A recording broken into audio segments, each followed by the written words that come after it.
É excelente começar mais uma análise nossa por aqui. Hoje, a gente tem uma jornada e tanto pela frente. O tema desta nossa análise mergulha em um verdadeiro projeto arquitetônico da fé, sabe? Vamos explorar como os textos antigos criaram uma base visual e profética incrível. O conceito central aqui tem uma beleza única. A ideia de que o Antigo Testamento projeta uma sombra, uma silhueta bem precisa, que mais tarde é iluminada de forma brilhante pela luz do Novo Testamento. Então, vamos mergulhar fundo nisso e descobrir como a figura histórica de Davi serve como esse modelo perfeito. O roteiro de hoje está bem direto e estruturado em 6 etapas cruciais. O ponto de partida, compreendendo a vida profética, as 5 dimensões tipológicas, a transformação do culto, o pastor e a eternidade e, para fechar, o mapa da fé prática. Vamos lá! Passo número 1. O ponto de partida. Basta imaginar a silhueta de Davi ali segurando seu cajado de pastor e com a coroa na cabeça. Acontece que a sombra projetada no chão não é exatamente a forma dele. Ela se estende e vira uma cruz luminosa. Esse é literalmente o cerne do que a gente chama de tipologia bíblica. É quando um homem no passado age como um tipo, um rascunho profético mesmo, onde a vida dele aponta invariavelmente para a obra da eterna redenção em Jesus. Na sombra, a gente tem o rei terreno, já na luz, o Salvador. Isso ilustra perfeitamente o motivo de Davi ter sido escolhido para ser esse modelo e não o antecessor dele. Existe um baita contraste entre o rei Saul, que representa a carne, e o rei Davi, que representa o espírito. A grande diferença está na atitude em relação à presença de Deus, que na época era simbolizada pela arca. Enquanto Saul tinha uma postura de indiferença, vivendo uma fé puramente teórica e distante, Davi tinha uma busca ansiosa constante. O resultado de Davi, que ele até expressa lá no Salmo 132, dizendo que não daria sono aos próprios olhos até encontrar um lugar para o Senhor, cria uma tensão narrativa perfeita. É justamente essa intimidade diária que qualifica a sombra para refletir a luz. E isso nos leva ao número 2, compreendendo a vida profética. Sabe, a vida profética não é bem sobre ficar prevendo o futuro, mas sim sobre um estado total de submissão. Significa rejeitar os próprios desejos e opiniões para consultar a vontade de Deus em absolutamente tudo. É caminhar pelos propósitos que já foram estabelecidos antes mesmo do nascimento. Dá para dizer que é a ponte exata entre a nossa história humana e a eternidade divina. Pensa na humanidade como uma âncora. Naturalmente, a inclinação humana puxa a gente para baixo, para nossa própria vontade, né? Mas a vida profética faz o caminho inverso, é uma trajetória ascendente. É um caminho eterno que passa pela sombra, representada por Davi, e segue subindo até alcançar o brilho intenso da luz, que é Jesus. É um desvio bem consciente da gravidade do nosso egoísmo em direção a um propósito infinitamente maior. Tem um momento de pausa profunda na narrativa lá em Atos 13, 22, que diz: "Achei a Davi, homem segundo o meu coração, que fará toda a minha vontade." A obediência de Davi na sombra foi o que antecipou de forma tão perfeita a obediência absoluta de Cristo na luz, que declarou que não podia fazer nada de si mesmo a não ser o que visse o Pai fazer. Avançando agora para o número 3, as 5 dimensões tipológicas. A gente chega agora em 5 pilares magníficos da tipologia.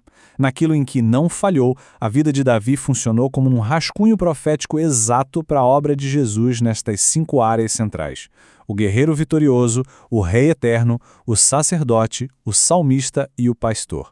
Cada um desses pilares sustenta uma conexão profunda entre a ação terrena e o cumprimento celestial. O primeiro pilar é o guerreiro vitorioso. É entender como a vitória ganha um novo significado. Na sombra, Davi enfrentou gigantes e não conheceu a derrota no campo de batalha físico, vencendo a oposição em nome do Senhor dos Exércitos. Mas na luz, a escala muda absurdamente. Jesus enfrentou a própria morte. E a cruz não foi uma derrota, foi a vitória suprema, onde a própria morte foi engolida. O segundo pilar é o do Rei Eterno. A promessa terrena feita para Davi era que o trono dele duraria para sempre. Mas a esperança não estava na longevidade humana de um rei, e sim num renovo lá no futuro. Essa foi a sombra que preparou o terreno para a realidade de Jesus. Ele é o Rei dos Reis, que sentou no trono eternamente. E de um jeito fascinante, a igreja hoje reina junto com ele. E a magnitude de toda essa realeza é resumida de forma majestosa nesta declaração de Apocalipse. Digno é o Cordeiro, que foi morto, de receber o poder, e riquezas, e sabedoria, e força, e honra, e glória. É o reconhecimento do sacrifício transformado em autoridade inabalável, de uma coroa que não pertence a um reino passageiro, mas ao Cordeiro digno de poder absoluto. Passando para o terceiro pilar, tem um detalhe histórico intrigante: o sacerdote e o alimento. Davi era da tribo de Judá, ou seja, não era levita. Mesmo assim, ele assumiu um papel sacerdotal profético. Ele se vestiu com estola de linho, abençoou o povo e distribuiu o pão. Essa exceção na lei apontava direto para Jesus, o sumo sacerdote eterno. A luz revela que Jesus não apenas distribui o pão, como Davi fez. Jesus é o próprio pão da vida, que nutre as almas. O que nos traz ao número 4, a transformação do culto. Aqui acontece uma mudança drástica. O antigo tabernáculo de Moisés vivia sob a lei, com aquele véu espesso e um acesso super restrito, cheio de intermediários. Aí vem a tenda de Davi, representando a graça profética. Sem véu, com acesso direto, contínuo e muito íntimo. O que Davi instituiu na tenda dele foi a sombra da maior realidade cristã de todas. Lá na crucificação de Jesus, o véu se rasgou de alto a baixo, garantindo acesso direto e livre à presença de Deus. Sem o véu, a forma de adorar também muda completamente. E esse é o nosso quarto pilar, o suave em salmos. Lá no tabernáculo antigo não tinha louvor cantado. Davi introduziu a adoração musical. Mas detalhe, não era um show ou uma performance, sabe? A sinceridade e o quebrantamento eram a chave. Ele cantava o que vivia, buscando a Deus com lágrimas quando errava. Era o louvor com a vida inteira, expressando uma alma de fato remida. Toda essa adoração sincera de Davi foi a sombra perfeita para o que Jesus estabeleceu depois, a verdadeira adoração em espírito e em verdade. Jesus foi o adorador perfeito, a vida inteira dele, e não apenas algumas canções, foi uma glorificação constante ao Pai, através de uma obediência inquestionável. Chegando no número 5, o pastor e a eternidade. Esse é o pilar do pastor humilde, que a gente consegue visualizar muito bem caminhando pela geografia do Salmo 23. Começa nos verdes pastos, onde Jesus é o pão que alimenta. Depois passa pelas águas tranquilas, com o Espírito Santo guiando com mansidão. Desce pelo inevitável vale da sombra da morte, onde o cajado é o que traz segurança, e no fim sobe de forma gloriosa até o destino final, a casa do Senhor, a eternidade, onde o rebanho habita para sempre com o Rei. E finalmente, o número 6, o mapa da fé prática. Para ver como é esse rompimento das sombras em direção à luz da vida real, é só lembrar da história do paralítico de Cafarnaum.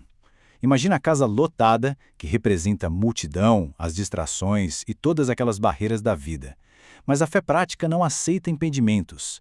A atitude dos amigos subindo pelo telhado mostra que ajudar o próximo a chegar até Jesus é a maior prova de amor que existe. O resultado? Um milagre duplo. A cura do corpo físico e a salvação da alma pelo perdão dos pecados. Davi venceu inimigos físicos, Jesus venceu o pecado e a morte. Davi recebeu a promessa do trono, Jesus é o Rei eterno. Davi adorou sem véu e distribuiu o pão, Jesus rasgou o véu e é o pão da vida. Davi cantou com a alma remida, Jesus glorificou o Pai com toda a sua vida. E claro, Davi cuidou das ovelhas. Jesus é o supremo pastor que guia a gente para a eternidade. E tudo isso deixa uma pergunta profunda no ar para fechar nossa análise. O chamado final, aquele "sede meus imitadores", exige ver com a mesma dependência de quem entende esse projeto todo. Diante disso, como é possível, na correria do dia a dia, imitar essa postura, superar os obstáculos de hoje e garantir que os passos dados estão realmente iluminados por essa verdade eterna? Fica a reflexão e, claro, a inspiração para continuar buscando. A gente se vê na próxima análise.